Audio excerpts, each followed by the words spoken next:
Jean-Louis, cette année, direction Hockenheim, c'est un circuit qui ne réserve plus de surprises?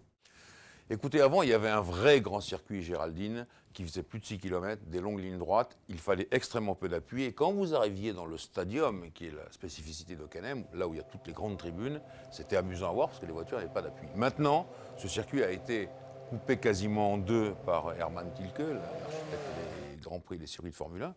Et il ne réserve plus aucune surprise. Il y a de l'appui partout. Et donc, dans le stadium, les voitures sont très bien. Je dirais que pour les amateurs vraiment de compétition, il y a deux grands virages, la sortie du stadium juste après la grille de départ et l'entrée sur le stadium où vous risquez de partir dans la poussière et dans les graviers. Le reste, franchement, ne présente aucune difficulté.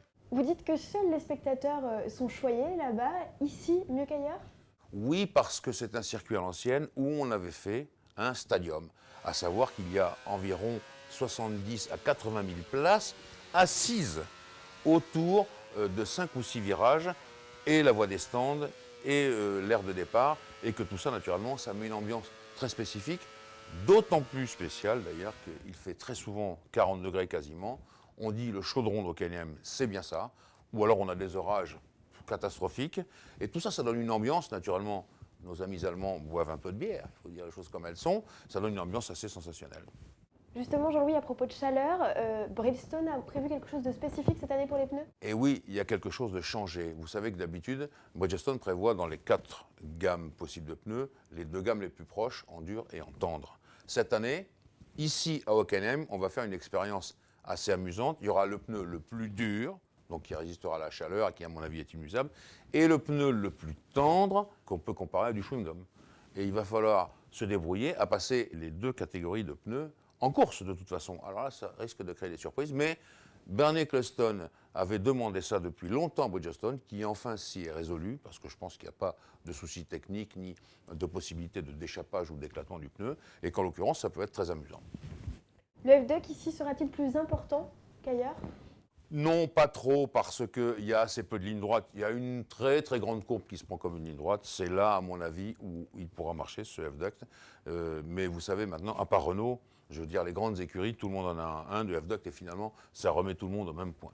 À propos, Jean-Louis, des Red Bull, ils ont annoncé cette semaine qu'ils ne voudraient pas de numéro 1. Est-ce que vous pensez que c'est quelque chose qui est viable jusqu'à la fin de la saison? Alors déjà, vous vous souvenez, Géraldine, je vous ai dit que chez Red Bull, on faisait des relations publiques avec la voiture. Et donc, il n'était pas question de monter l'Australie contre l'Allemagne. En l'occurrence, Weber contre Vettel. Et je pense que, comme on l'avait prévu, M. Mateschitz a tapé du poing sur la table en disant « Stop, il faut les mêmes voitures, les 2 mêmes voitures pour les 2 pilotes ». À la fin de la saison, il sera toujours temps de voir, bien entendu. Mais ce n'est pas seulement ça qu'il faut voir dans ce geste de Dieter Mateschitz. Il faut voir aussi que, par exemple, pour le Grand Prix d'Allemagne, il va y avoir des Allemands lisses. On va attendre Rosberg, naturellement. On va attendre Michael Schumacher. Vous voyez, tout ça fait que M. Mateschitz veut calmer le jeu et il veut que ses voitures gagnent phase 1 et 2. Voilà, peu importe l'ordre, il faut que ça marche et qu'il n'y ait pas de grimace. Et puis c'était un petit peu la rumeur. Bernie Ecclestone a dit qu'il pourrait supprimer Monaco du calendrier. C'est impensable, Jean-Louis. Bernie Ecclestone, à chaque fois qu'il va rediscuter un contrat, il dit ça.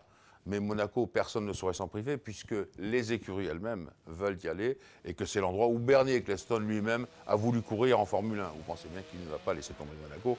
Voilà, il essaye de négocier son contrat par des voies détournées, c'est-à-dire une interview dans un journal anglais important, disant finalement Monaco, on peut s'en passer. Mais non, pas du tout. Voilà, je rassure ceux qui aiment Monaco, et je rassure les Monégasques. Il y aura un Grand Prix à Monaco.